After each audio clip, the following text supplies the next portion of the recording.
Thank you, Tim. That was such a great way to kick us off. And I have to say, Tim has been an incredible leader in our college business for some time. And the credit for, frankly, the success that we've been experiencing thanks to all of you with this program and many other programs, the business building is an important symbol of that, as well as a very fundamental part of our facility. And so thank you, Tim, for all you've done. So I want to just take us to get started here. One of the things that we are focusing on here in the lab is, and this has been part of my mission, is to provide more research, more policy research around the economy and business. And that's part of the guiding principle of forming the S-Lab and the advisory board, because no person is an island. And so the ideas that are being generated today, we want Marquette and this place and this intersection for all of the important organizations doing incredible work across the region, the state, and beyond. We have many people from outside of Wisconsin here who I'm grateful traveling to be with us today. That's really part of this important mission. So I'm going to share really kind of the first time we're doing this, a sustainable economy update. We did produce over the summer our first State of the Sustainable Economy report and policy recommendations. So again, we want to provide good research, good input.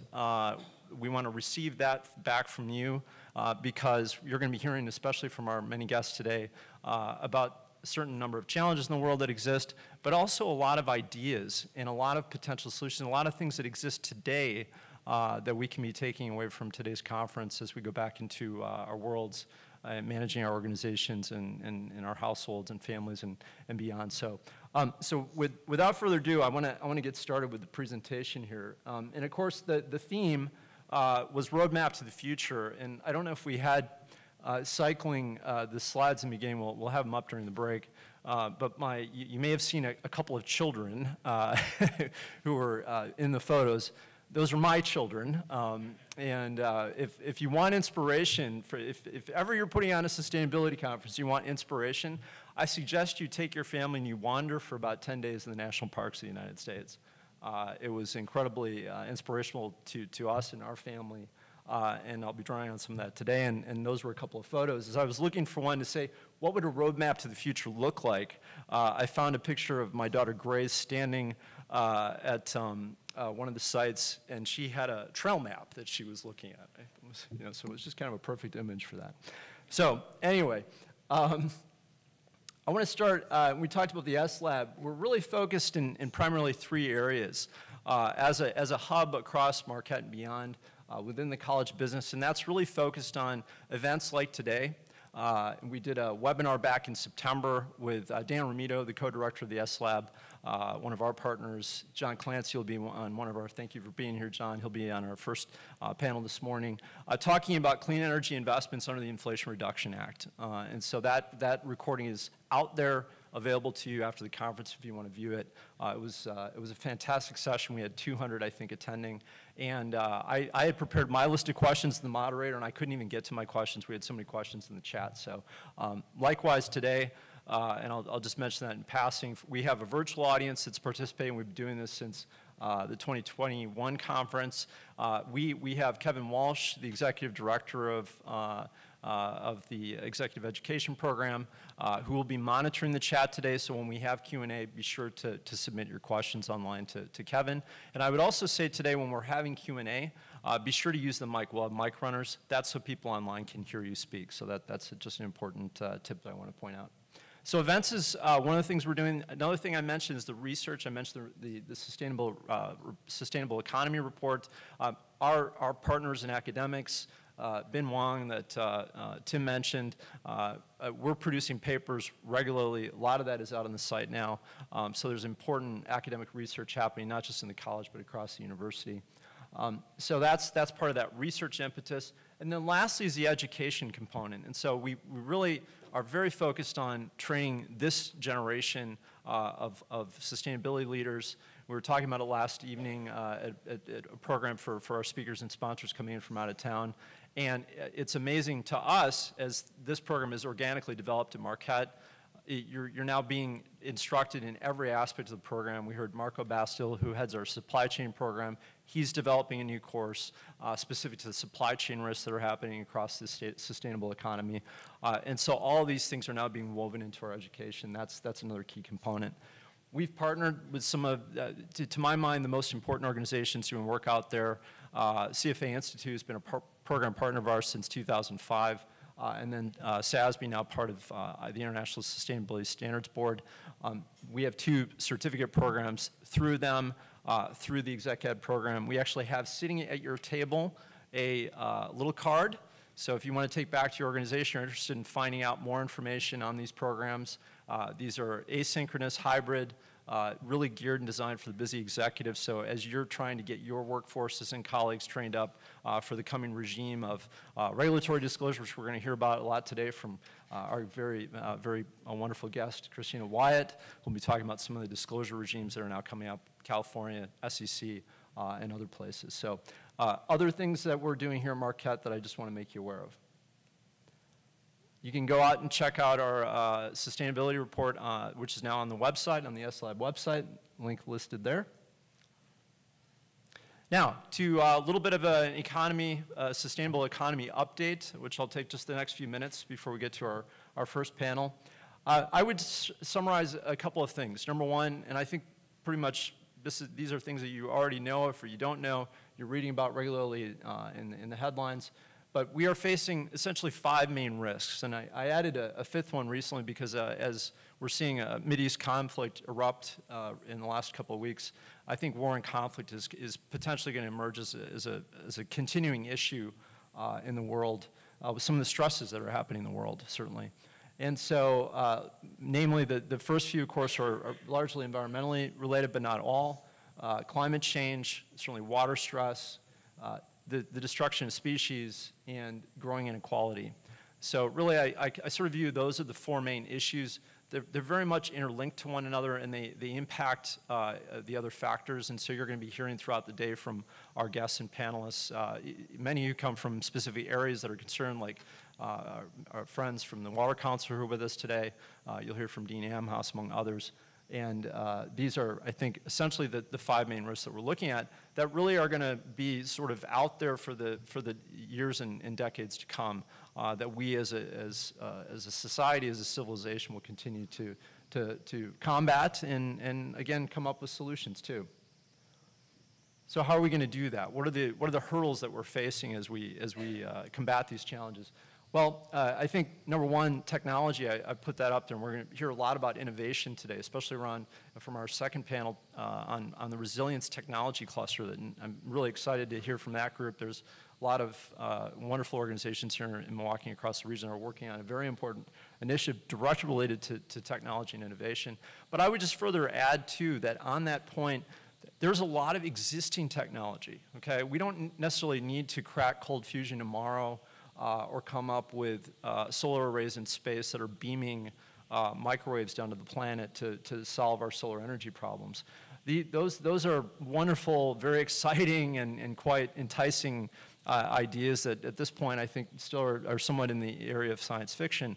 But there's very practical things. We're going to be hearing from Dr. Tim Tharp today talking about geothermal, a technology that's been around for some time, and how these types of solutions be made practicable. Capital, we have a lot of investors in the room today. I'm proud to say that we probably have a couple of $1 trillion represented here in the room. There's a lot that's going to be coming from capital in the coming years, and I do, largely attribute a lot of how these issues have been made aware, but from our investment community. But a lot's going to be further demanded in the years ahead. Policy, the legal and regulatory. We talk about potential market failures. We also talk about potential policy failures. So how can we make these frameworks work more productively and hand with the economic engines of capitalism to really deploy these business models that Tim mentioned at the outset to really make these things effective. And that's where it comes to that 4-point coordination. And a lot of this is, of course, market related, but I would say some of it's cultural and also geopolitical. I'll talk in a moment just, as it relates to war and conflict. Some of the major contributors in our world we're frankly in conflict with right now. And how are we going to, in future years, address these challenges if we're not working together, we're not talking Instead, we're at war. So these I think, are other factors that could be significant hindrances. Lastly is the time, the speed to and efficiency. One of the things we talk about in the report this year is just the regulatory approval of projects. The average time is about 5 years to get a renewable project in the ground and working. So that's about 2 years over where we were 7 years ago. So there have been efforts by the government more recently over the summer from FERC to try to streamline this process. But we're still facing significant challenges, and with these very large, aggressive dates out on the calendar where we expect to have 50% reductions in GHG in the next 7 to 12 years. I mean, how are these things going to happen? These are serious questions that we need to be asking ourselves. We saw during COVID, I mean, it was remarkable. What normally takes a vaccine 10 years to pass FDA approval got through emergency authorizations, through clean, sort of clear thinking at the government. We were able to take on a pandemic and address it within a time frame that nobody expected would happen. So these are things that can happen, but they need to have the policy frameworks and the leaders in government supporting it. So one of the things, I shared this just with our advisory group just a little bit ago, and one of the arguments that I hear these days, which troubles me when I hear it, is, well, there's really nothing we should be doing because the rest of the world's not really taking responsibility. I mean, if we do it, we're kind of on our own, and what good will that do? Why should we endure costs or bear costs when the rest of the world's not bearing those costs?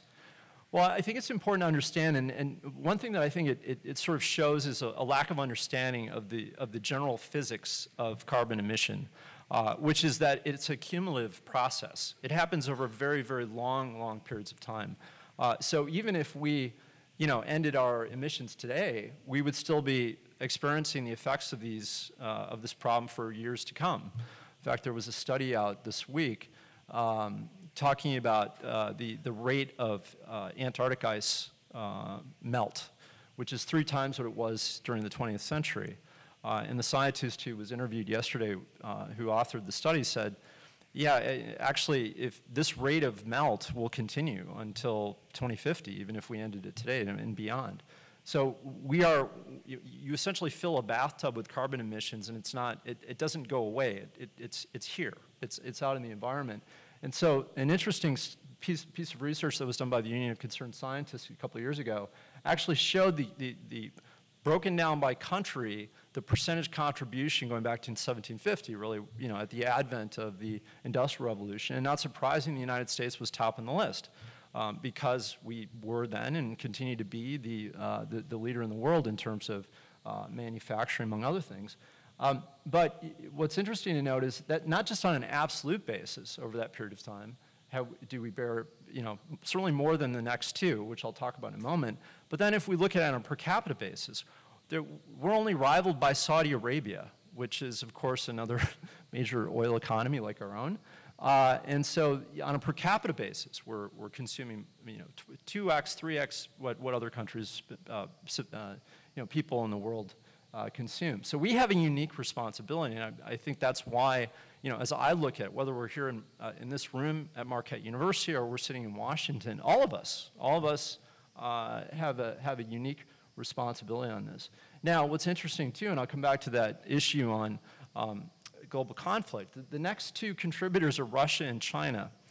In China, which I think people lose sight of, they are taking, there's a lot actually being done in terms of academic research and publishing by the Chinese. I get asked regularly to review the stuff. But they're taking a little bit of a different path, more towards adaptation versus mitigation. We're going to talk about these concepts today, adaptation versus mitigation. And so, there's clearly more that needs to be done coordinating with China as the 2nd largest economy in the world.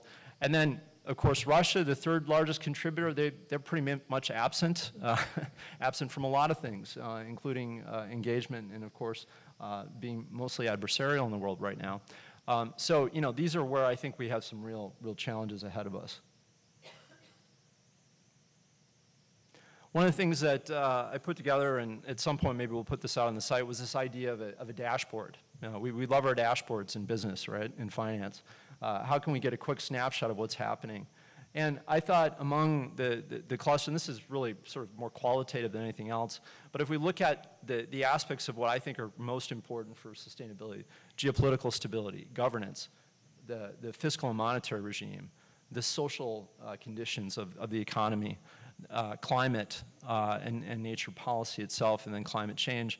And, you know, and one of the things that I wish to avoid at this conference, and I want there to be a message of hope, which I think there is, and I think you're going to take that from the whole day. Because one of the things that I hear a lot in talking with clients and friends and others, there's nothing more, and I was having a conversation a couple weeks ago with a client, and she had shared with me that her grown children, and this is not unique, I've heard this plenty of places before and reading in the media, they don't want to have children. And you know, they're so pessimistic on the state of the world, they don't want to bring a child in the world. And I think there's nothing more sad or tragic in a sort of grim view of the future that you would not want to bring the joy of children as a parent. So I don't want you to take anything from today's conference as being anything other than there is hope.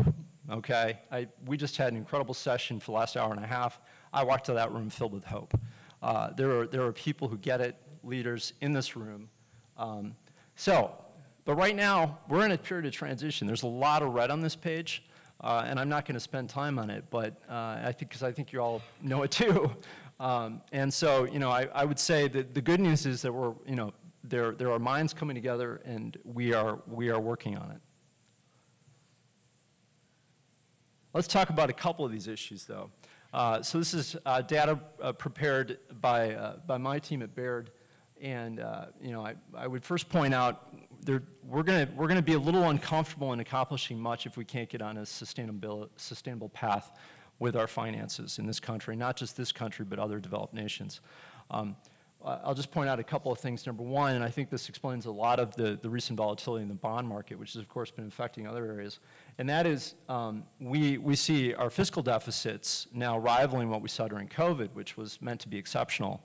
Last year, we saw some normalization in our deficit spending, and that's now 2x what it was last year. What is that being driven by? Well, that's the point of the chart here on the right. Whoops. Let me go back. The point of the chart here on the right is showing you where that's happening. So first thing I would tell you is we're only spending 10% in our budget over last year. Okay, so how did it double? The reason it doubled is because of our interest expense coverage on our debt. So we have now $32 trillion of debt. It expanded about 43% since 2019 through COVID. We basically spent our way through COVID like we were fighting World War III. So really rivaling the deficit spending of the World War II era. And as a result, because we went from an interest cost on a 10-year treasury of about 1% now to an interest cost of just over 5% this week, it's come back down a little bit. The government is now turning over its debt because a lot of it's turning out short-term. In fact, in the 6 months ended December from June, we will be rolling about $10.8 trillion of debt. So about a third of our entire debt burden will be rolling into new paper.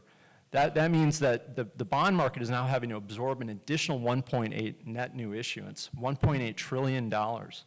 Okay, so as a result, you can see how interest expense is now past what we spend on Medicare and is very close to approaching what we spend on Social Security.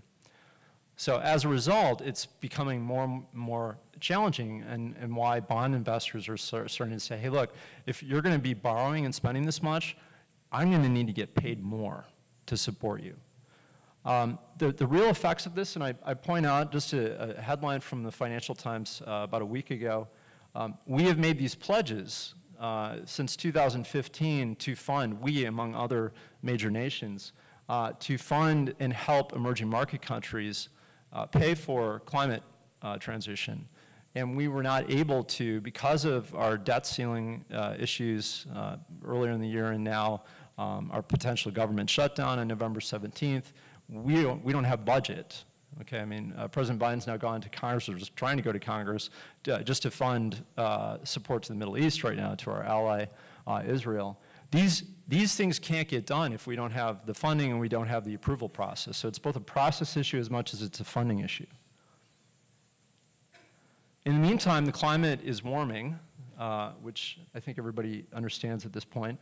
What people may not understand is the accelerating path that the climate is warming. So if you go back, this is looking back to 1880, and we're about halfway through what the Intergovernmental Panel on Climate Change has recommended against and now fits into the Paris Accords targets.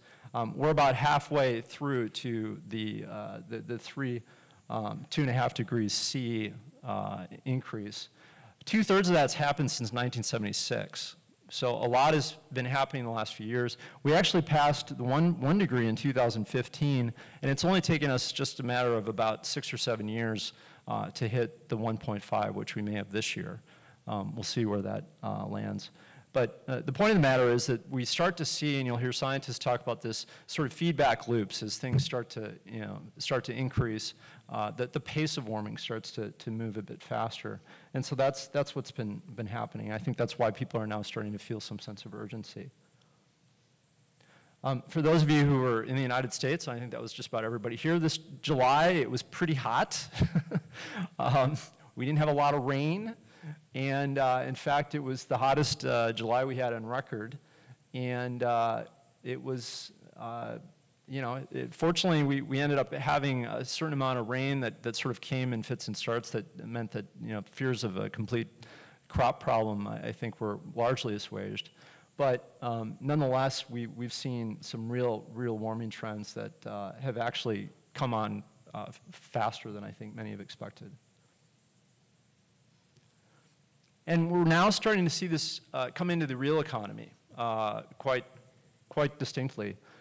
This is looking at the frequency of billion-dollar-plus climate events that have happened for the last, since the 1980s. And you can see the trend is really accelerated. This year, I think we're on par for $32 billion in damage. And what that means to people who live in these areas, that, especially on the coast, you're starting to see the insurance market pull back. And so California has seen actually many carriers just walk away. Now, Wall Street Journal just a few days ago talked about what's happening in Florida, where the insurers are just saying, look, we're just not going to do it. So for a homeowner, it's really presented some problems. We talked in the last session about one of the problems with climate disasters is you get sort of two hits. If you live in these regions, you lose your house, and oh, by the way, you also lose your job. So that I think is something that we're seeing come into the real economy quite clearly.